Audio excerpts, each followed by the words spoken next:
Area 51 sits in the Nevada desert, 83 miles north of Las Vegas. The airspace above it is closed to every civilian aircraft on Earth. Google Earth blurs parts of it even now. For over 60 years, the government wouldn't say the name out loud. It didn't officially exist. Then in 2013, it did. One line in a declassified document, no explanation, just confirmation that everyone had been right to be curious. July 1947. A rancher near Roswell, New Mexico, finds metal debris scattered across his field. The Army issues a press release. Recovered flying disc. 24 hours later, the story changes. Weather balloon. The switch happens so fast that people notice. Witnesses who saw the wreckage describe material that couldn't be cut, couldn't be burned, and returned to its original shape after being crushed. Decades later, retired personnel claim the debris was moved under military escort.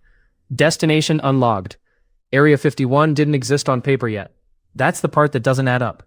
Some say the base was built 4 years later, specifically to house what came out of that field. No shipping manifest has ever surfaced. No one has ever explained where the wreckage actually went. Pilots stationed near the base in the 1950s and 60s described test flights that shouldn't have been possible. Aircraft accelerating in ways that defy known propulsion. Silent hovering, sudden vertical climbs. The official story is stealth technology, decades ahead of anything the public knew about.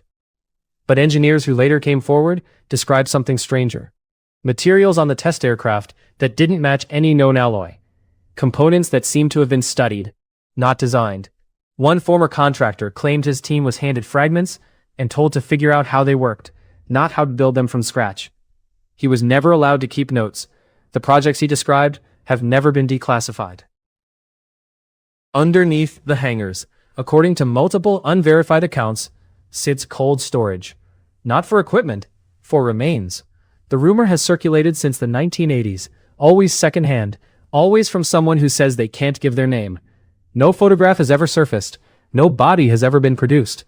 But the rumor never dies, because every few years, someone new comes forward with the same story, told independently, with details that overlap in ways that are hard to explain as coincidence. Investigators who've tried to trace the origin of the claims always hit the same wall. The trail goes cold at the base's front gate. This part isn't rumor. The U-2 spy plane was built and tested here in total secrecy in the 1950s, flying higher than any aircraft before it, higher than most air defense systems could even detect. Then the SR-71 Blackbird, still the fastest air-breathing aircraft ever flown, capable of outrunning missiles fired directly at it. Then the F-117, the first aircraft built to be functionally invisible to radar. For 20 years, commercial pilots and locals across Nevada reported strange lights and impossible maneuvers in the night sky. They weren't imagining it. They were watching classified aircraft that didn't officially exist yet, doing things no civilian had ever been told were possible. The line between UFO sighting and military secret was, for 2 decades, the same line. In 1989, a physicist named Bob Lazar appeared on local news and said he'd been recruited to work at a facility called S4, a few miles south of Area 51. His job, he claimed, was reverse engineering a captured spacecraft, powered by an element that didn't exist yet on the periodic table, element 115. He described the propulsion system in detail. Gravity manipulation. A reactor the size of a grapefruit. When reporters tried to verify his employment history, his degrees, his security clearance, none of it could be confirmed. Records that should have existed didn't. In 2003, scientists synthesized element 115 in a lab for the first time. It matched almost nothing Lazar had described. His story should have collapsed under the weight of that. It didn't. It's still the most cited account in the base's history, and nobody has ever proven exactly what he did or didn't see. Satellite thermal imaging over the decades has picked up heat signatures in patterns that don't match any structure visible on the surface. Straight lines running for miles beneath the desert floor. Engineers who've studied military construction elsewhere note that underground facilities of that scale would require ventilation shafts. And several unexplained vents have been photographed on the surface, far from any visible building. What they connect to has never been confirmed. Some believe the true footprint of the base isn't the hangars people can see from the highway. It's what sits below them, dug out over 70 years, one classified project at a time.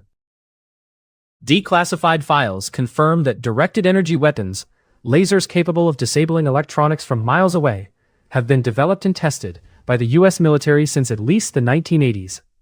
What's never been confirmed is whether the tests happened here. Residents outside the perimeter have reported strange flashes on clear nights, sometimes followed by a low hum that lasted for minutes. No seismic activity was recorded. No aircraft were logged in the area at the time. Whatever caused it left no trace anyone outside the fence has ever been able to explain.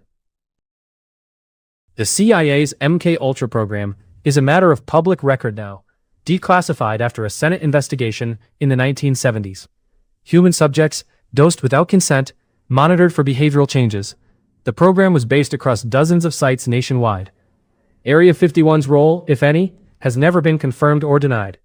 But former base workers interviewed decades later described mandatory medical screenings that went far beyond anything explained to them, and psychological evaluations that repeated for years after they'd left the program entirely. None of them could say what the data was used for. None of them ever got their full file back. R4808N. That's the designation for the restricted airspace above Area 51, and it's some of the tightest controlled sky on the planet.